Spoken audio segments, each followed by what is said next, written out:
معزز سامعین، السلام علیکم۔ سامعین، قرآنی علوم سے محرف سرشار عورت جس نے ایمان و تقویٰ اور فصاحت و کمالات کے اعلیٰ مراتب حاصل کیے، اسی طرح انبیاء علیہ السلام کی تاریخ اور توحید کا پیغام نشر کرنے میں ایک عظیم مقام پر فائز ہیں۔ وہ جلیل القدر خاتون خلیل خدا حضرت ابراہیم علیہ السلام کی شریک حیات حضرت سارہ ہیں۔ ایک محتاط اندازے کے مطابق حضرت سارہ حضرت آدم علیہ السلام کے دنیا میں تشریف لانے کے 3361 سال بعد اور حضور صلی اللہ علیہ وآلہ وسلم کی ہجرت سے 2855 سال پہلے عراق کے شہر بابل میں پیدا ہوئی۔ آپ بڑی حسین و جمیل اور دیندار، دانشمند اور سلیقہ شہار خاتون تھی۔ آپ کی والدہ ماجدہ حضرت ابراہیم علیہ السلام کی خالہ تھی۔ آپ نے جب زندگی کی 36ویں بہار میں قدم رکھا تھا تو آپ کی شادی حضرت ابراہیم علیہ السلام سے ہو گئی اور آپ عمر کے آخری لمحے تک اپنے شوہر ابراہیم علیہ السلام کی مطیع و فرما بردار رہی۔ سامعین، سارہ رضی اللہ تعالیٰ عنہا اپنے زمانے کی مالدار خاتون، بہت سی زمینوں، مویشیوں اور جانوروں کی مالک تھی، مگر شادی کے بعد آپ نے اپنی تمام دولت و ثروت حضرت ابراہیم علیہ السلام کی خدمت میں پیش کر دی تاکہ وہ دین کی نشر و اشاعت میں صرف کریں۔ یہ عظیم خاتون ان تھوڑے سے لوگوں میں شامل تھی جنہوں نے ایمان قبول کرنے کی شہادت حاصل کی۔ آپ کو بھی سیدنا ابراہیم علیہ السلام پر ایمان لا کر اللہ کے دین میں شامل ہونے کی شہادت حاصل ہوئی۔ اسی خوبی کی بنا پر ابراہیم علیہ السلام کے دل میں یہ شوق پیدا ہوا کہ یہ شہادت مند خاتون زندگی کی ساتھی بن جائیں۔ اس طرح انہیں مشرک معاشرے کے چنگل سے نکالا جا سکتا ہے۔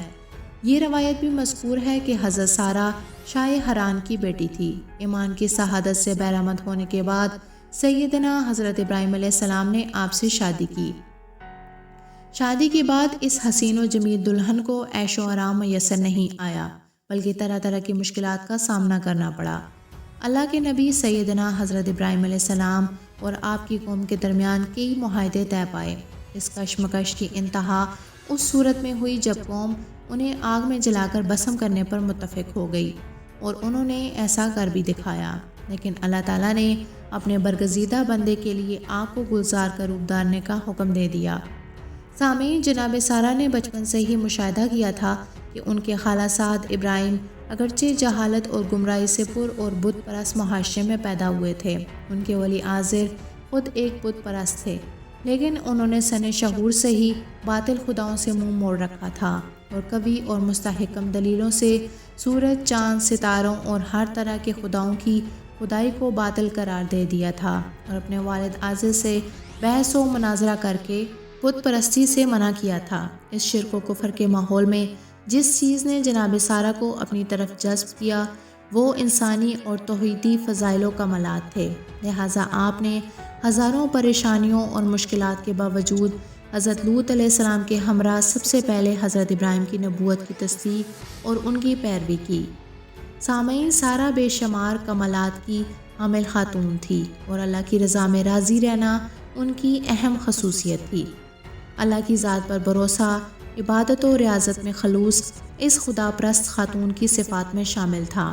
آپ شادی سے پہلے ایک بہت ہی مالدار خاتون تھی، لیکن حضرت ابراہیم علیہ السلام کے ساتھ شادی کے بعد بہت تکلیفیں برداشت کی، لیکن اس کے باوجود اللہ کی ذات پر مکمل اعتماد اور بھروسے کے ساتھ زندگی میں پیش آنے والی مشکلات کو سر کیا اور اخلاص کے ساتھ عبادت و بندگی میں منزل کمال پر فائز ہوئی۔ سامعین، جب حضرت ابراہیم علیہ السلام کو آگ میں ڈالا گیا تو اس وقت حضرت سارہ وہاں موجود تھی اور حضرت ابراہیم علیہ السلام کی سلامتی کے لیے اللہ کے حضور دعائیں کر رہی تھی، اور آگ اللہ کے حکم سے گلزار ہو گئی اور دشمنوں کی تمام سازشیں بے نقاب ہو گئی۔ اس واقعے کے بعد بت پرستوں کی جانب سے تنگ کیے جانے کے بعد حضرت ابراہیم علیہ السلام، حضرت لوط اور حضرت سارہ نے عراق سے ہجرت کی اور یہ لوگ ملک شام کی جانب چلے گئے۔ جناب سارہ نے دربدری اور سفر کی صحبتوں کو برداشت کیا تاکہ ابراہیم علیہ السلام کے ذریعے دین کا پیغام زیادہ عام ہو سکے۔ یہ لوگ مدتوں شام میں رہے اور اس دوران حضرت ابراہیم علیہ السلام لوگوں کو خدا کے دین کی دعوت دیتے رہے۔ سامعین، ایمان و اخلاق کی پیکر حضرت سارہ عفت و پاک دامنی میں بے نظیر تھی۔ آپ نہایت حسین و جمیل تھی۔ سامعین، شادی کے چند سال بعد جب حضرت سارہ کو احساس ہوا کہ وہ ماں نہیں بن سکتی اور ابراہیم علیہ السلام کے لیے ایک بچے کا وجود نہایت ضروری ہے تاکہ نسل رسالت کا سلسلہ جاری رہے، تو آپ نے اپنی کنیز خاص بی بی ہاجرہ کو، جو کہ ایک متقی و پرہیزگار خاتون تھی، انہیں حضرت ابراہیم علیہ السلام کے ساتھ شادی کرنے کے لیے آمادہ کیا۔ اس طرح اللہ تعالیٰ نے حضرت ابراہیم علیہ السلام کو اسماعیل جیسا تابعدار بیٹا عطا فرمایا۔ سامعین، جناب سارہ بہترین شریک حیات ہونے کے ساتھ ساتھ ہر منزل پر ابراہیم علیہ السلام کی مددگار رہی۔ یہی وجہ ہے کہ اللہ تعالیٰ نے ان کے اصرار اور جذبہ قربانی، صبر و تحمل کے نتیجے میں ایسی عمر میں جس میں عورتوں میں بچہ جننے کی صلاحیت نہیں ہوتی، جناب سارہ کو اسحاق جیسا فرزند عطا کیا، اور یہ ایک معجزہ الہی تھا، ورنہ علمی اعتبار سے بھی اسے کوئی قبول نہیں کر سکتا کہ ایک عورت 90 سال میں بھی ماں بن سکتی ہے۔ سامعین، حضرت ابراہیم علیہ السلام اور حضرت سارہ بہت زیادہ مہمان نواز تھے۔ بی بی سارہ کی یہی کوشش رہتی تھی کہ وہ تمام نیک امور، بالخصوص مہمان نوازی میں حضرت ابراہیم کی شانہ بشانہ رہیں۔ ایک دن حضرت ابراہیم علیہ السلام کے پاس کچھ مہمان آئے، لیکن یہ عام مہمان نہیں تھے بلکہ فرشتے تھے جو انسانی شکل میں حضرت ابراہیم علیہ السلام اور حضرت سارہ کے مہمان بنے۔ حضرت ابراہیم نے فوراً ہی مہمانوں کی حاجت تواضع کے لیے اسباب فراہم کیے اور بہترین بنا ہوا بچڑے کا گوشت لائے۔ بی بی سارہ نے بھی کھانا تیار کر کے خوشی خوشی مہمانوں کے سامنے کھانا پیش کیا، لیکن مہمانوں کا پیغمبر خدا جناب حضرت ابراہیم علیہ السلام کے گھر آنے کا مقصد ہونے والی بشارت و خوشخبری سنانا تھا۔ سامعین، حضرت ابراہیم علیہ السلام اور بی بی سارہ بڑھاپے کے عالم میں اللہ تعالیٰ کے فضل و کرم سے صاحب اولاد ہوئے، ایسا فرزند جس کا بی بی سارہ مدتوں سے انتظار کر رہی تھی، اور اس طرح فرشتوں نے جناب سارہ کو ایک عظیم فرزند اسحاق کی خوشخبری سنائی۔ حضرت سارہ نے جیسے ہی ماں بننے کی خوشخبری سنی تو کہا کہ اب میرے ہاں اولاد کیسے ہوگی جبکہ میں بوڑھی ہوں اور میرے شوہر بھی بوڑھے ہو چکے ہیں، یہ تو بالکل عجیب سی بات ہے۔ فرشتوں نے کہا، آپ کو حکم الہی میں تحجب ہو رہا ہے، اللہ تعالیٰ کی برکت اور رحمت آپ گھر والوں پر ہے۔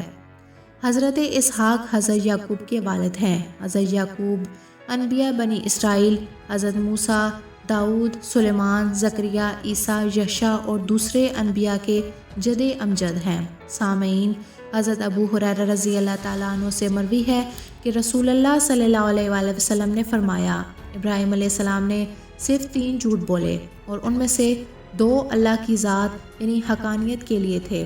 ایک آپ کا یہ فرمانا کہ میں بیمار ہوں، دوسرا یہ کہ ان کے سب سے بڑے بت نے یہ کام کیا ہے، اور تیسرے کے متعلق واقعہ یہ ہے کہ حضرت ابراہیم علیہ السلام اور حضرت سارہ سفر پر تھے کہ ایک ظالم بادشاہ کے پاس یعنی مصر سے گزر ہوا۔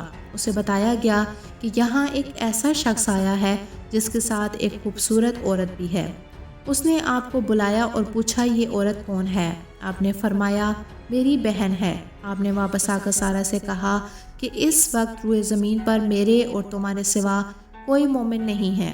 اس نے مجھ سے تمہارے متعلق پوچھا تو میں نے بتایا کہ تم میری بہن ہو، اب تم مجھے جھٹلا مت دینا۔ سامعین، بادشاہ نے حضرت سارہ کو بلایا۔ جب وہ وہاں گئی تو اس نے انہیں چھونا چاہا تو وہ جکڑ دیا گیا۔ اس نے کہا، میرے لیے دعا کیجیے، میں آپ کو پریشان نہیں کروں گا۔ انہوں نے دعا کی تو وہ ٹھیک ہو گیا، لیکن وہ اس عمل سے باز نہ آیا، اور پھر اللہ تعالیٰ کی جانب سے اس پر عذاب آن پڑا۔ حضرت ابو ہریرہ رضی اللہ تعالیٰ عنہ فرماتے ہیں کہ اے پاکیزہ نسب والو، یہ تمہاری والدہ محترمہ ہے۔ سامعین، حضرت سارہ نے انتہا کوشش اور محنت کر کے آرام و آسائش سے دوری اور کنارہ کشی اختیار کی تھی، اور خدا کی عبادت و بندگی میں اس درجہ کمال تک پہنچ گئی تھی کہ اللہ تعالیٰ نے ان کی عزت و احترام اور تعظیم کے لیے فرشتوں کو بھیجا اور ان سے خطاب کیا۔ بالآخر عظمت و رفعت کی پیکر اور توحید پروردگار کی حامی جناب سارہ اپنی بابرکت و درخشاں زندگی اور حضرت ابراہیم علیہ السلام کی رسالت کی حفاظت کرتے ہوئے کنعان کے علاقے حبرون کے مقام پر 120 یا 127 سال کی عمر میں وفات پا گئی۔ حضرت ابراہیم علیہ السلام نے 400 مشکال کے عوض ایک غار خریدا اور حضرت سارہ کو وہاں دفن کیا۔ پھر حضرت ابراہیم علیہ السلام 175 برس کی عمر میں فوت ہوئے اور اپنی زوجہ محترمہ کے قریب دفن ہوئے۔ سامعین، فرمان الہی ہے کہ رسولوں کے احوال ہم آپ کے دل کو مضبوط بنانے کے لیے سنا رہے ہیں، اور ان کے احوال میں بھی آپ کو حق پہنچ چکا ہے جو مومنوں کے لیے واعظ و نصیحت ہے۔ سامعین، ہم آپ کے لیے انبیاء کی زندگی، سیرت و کردار، خدمت و قربانیاں، اسلامی واقعات، سبق آموز کہانیاں پیش کر رہے ہیں۔ اللہ تعالیٰ ہماری اس ادنیٰ سی کوشش کو شرف قبولیت بخشے اور تمام امت کے مسلمانوں کے لیے اسے ذخیرہ آخرت بنائے، آمین۔ امید ہے کہ آپ کو ہماری اسلامک ویڈیوز پسند آ رہی ہوں گی۔ اگر آپ کو ہماری ویڈیوز پسند آ رہی ہیں تو ہماری حوصلہ افزائی کے لیے اپنی رائے کا اظہار کیجیے، اور اگر آپ نے ابھی تک چینل کو سبسکرائب نہیں کیا تو آپ سے گزارش ہے کہ چینل کو سبسکرائب کریں اور بیل آئیکن کو پریس کریں تاکہ ہماری آنے والی ویڈیوز کا نوٹیفیکیشن آپ کو ملتا رہے۔ اللہ تعالیٰ ہم سب کا حامی و ناصر ہو، آمین۔